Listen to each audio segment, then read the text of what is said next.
Otep à tous, bien-aimés frères et sœurs. Et Emmanuel Macron continue à s'enfoncer dans l'escalade de la guerre contre la Russie. Après tous les coups, après le désaveu africain, après son échec dans le Sahel, Emmanuel Macron veut rebondir en faisant la guerre contre la Russie. Et Emmanuel Macron compte sur qui, vous savez? Sur l'OTAN. Mais c'est l'OTAN qui est en train de se battre en Ukraine, et ce n'est pas la Russie. L'Ukraine qui se bat contre la Russie, c'est l'OTAN qui se bat contre la Russie en Ukraine. Ils sont allés tellement loin que maintenant ils ne peuvent plus reculer. Emmanuel Macron monte d'un cran. Il décide maintenant d'envoyer ses Mirage 2000-5 en Ukraine. Waouh! Les gens se disent, ah oh, là les Français se disent, nous on a, ça y est, on va maintenant écraser la Russie. Ah! Avec 20 000 soldats. Ah, ils comptent encore sur l'Afrique, mais les Africains ne vont plus venir. L'Ukraine a beau tirer là, faire tout ce qu'il faut pour faire venir les Africains ne viennent pas. Vous avez vu les Africains aller soutenir l'Ukraine? Non, ce n'est pas notre problème. Vous avez mis le feu, éteignez votre feu vous-même. Donc Emmanuel Macron compte sur l'OTAN.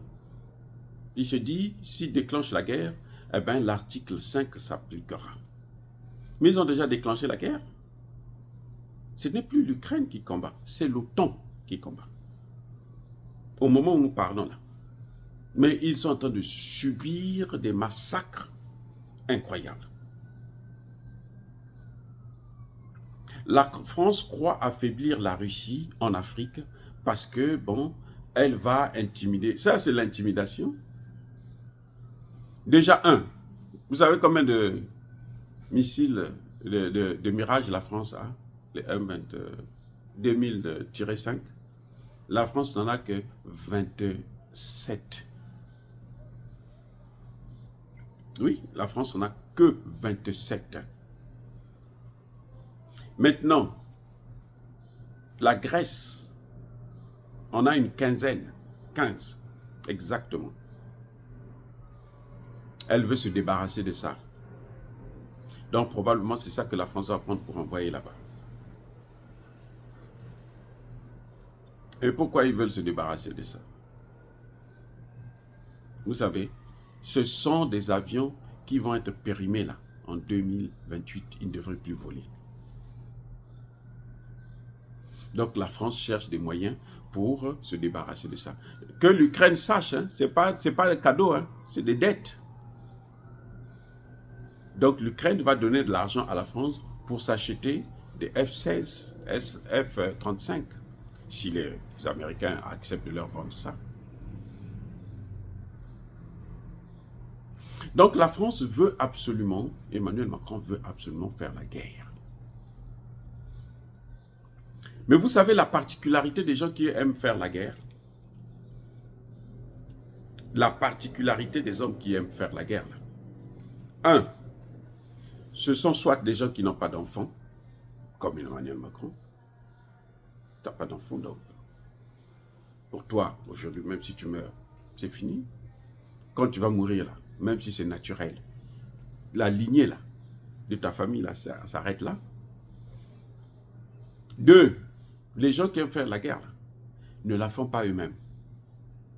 Eux, ils décident de la guerre, mais ils ne font jamais la guerre. Je veux dire qu'ils ne vont jamais sur le terrain. Vous allez voir, remarquez, hein, les gens qui font la guerre, qui déclarent la guerre, ils ne vont jamais sur le terrain. 3, ben, c'est lié à la première. C'est un peu le contraire. C'est-à-dire que ceux qui aiment la guerre, pour ceux qui ont des enfants, ils n'envoient jamais leurs enfants faire la guerre. Je vais vous prendre un exemple. Paul Kagame a un enfant qui est capitaine dans l'armée rwandaise. Pourquoi il ne le prend pas pour l'envoyer en RDC, à l'Est. Non.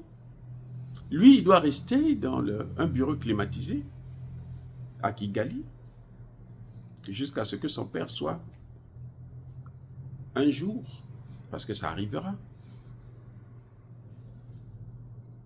mis hors état de nuire. Donc les gens qui aiment faire la guerre, ils n'envoient jamais leurs enfants, ils ne vont jamais eux-mêmes sur le terrain, ou ils n'ont pas d'enfants du tout.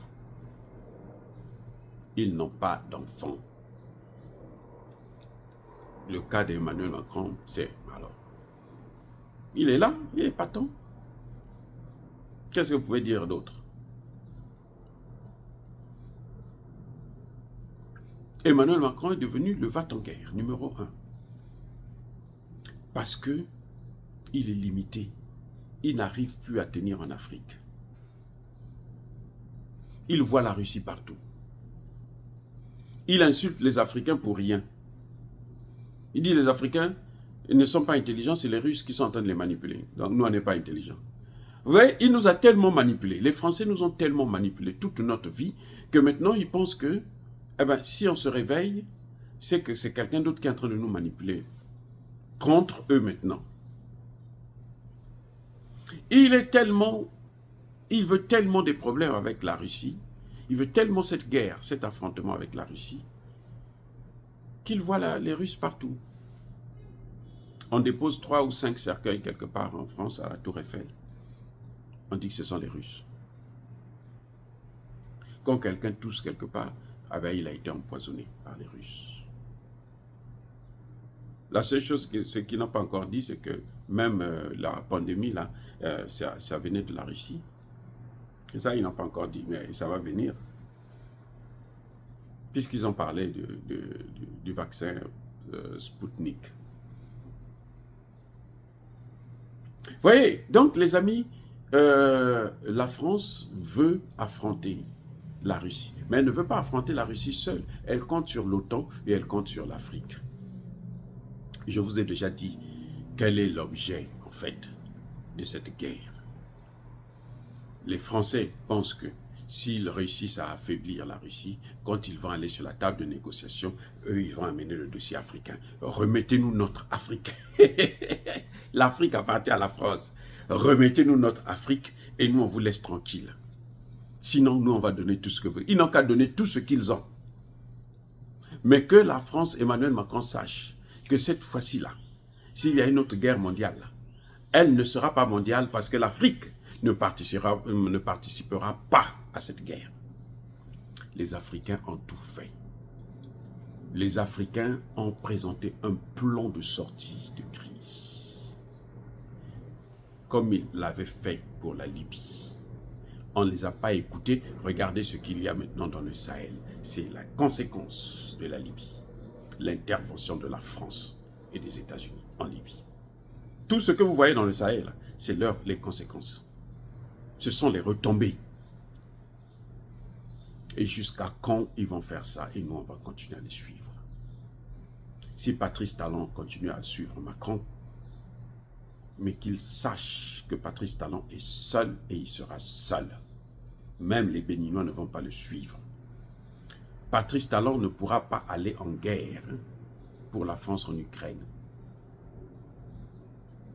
Il va chercher à envoyer qui? Les Béninois. Aucun Béninois sérieux n'ira. Puisqu'ils n'arrivent même pas à régler le problème du terrorisme. Ils sont obligés de faire appel à qui? À la France, non? Donc vous croyez que ce sont eux qui vont aller se battre là-bas? Les gars, arrêtez un peu, soyez sérieux. Ils n'arrivent pas à lutter contre le terrorisme. Alors qu'ils voient bien le modèle malien, burkinabé, nigérien.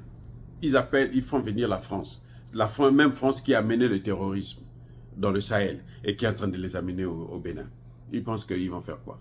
Vous pensez que c'est ça, ces militaires-là, qui vont aller combattre en Ukraine? Mais on va les massacrer tous. Je ne vois pas une seule famille béninoise qui va accepter d'envoyer son enfant en Ukraine pour aller sauver la France. Non, ce ne sera plus une guerre mondiale, ce sera une guerre européenne et américaine. Ce sera plus mondial. Ça va s'arrêter entre l'Europe et les États-Unis. Ça n'arrivera pas en Afrique. Les Africains ne viendront pas sauver ni les uns ni les autres. Chez eux-mêmes, là, surtout depuis qu'ils ont arrêté le service militaire obligatoire, il n'y a plus personne. Ils n'ont plus des armées professionnelles.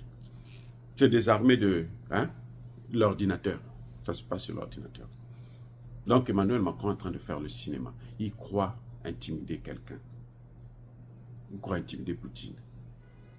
Vous savez, ces mirages-là, ça va être prêt peut-être dans 6 mois. Hein. L'Ukraine a le temps d'attendre. Oh, bien aimés frères et sœurs, dire cela c'est inciter à la haine ou à la violence. Non, il y a colère.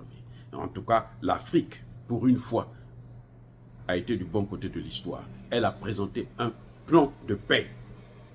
Pas la pacotille que vous allez voir là en Suisse. Là. C'est pas ça. Un vrai plan de paix. Les Africains ont présenté. Ce sont eux qui ont rejeté ça, les Occidentaux. Parce que eux, ce qu'ils aiment, eux, c'est la violence. Ils se nourrissent de la violence. Soyez bénis, abondamment bénis par le Dieu des Kémites et par nos ancêtres évangélisés, mais que tous ceux qui persécutent le continent africain le pillent et le déstabilisent, qu'ils soient noirs, blancs, chinois, arabes, juifs, indiens, qui qu'ils soient punis, maudits, foudroyés, neutralisés, écrasés, effacés par le Dieu des Kémites et par nos ancêtres évangélisés. Vive l'Afrique éternelle, j'ai dit et j'assume.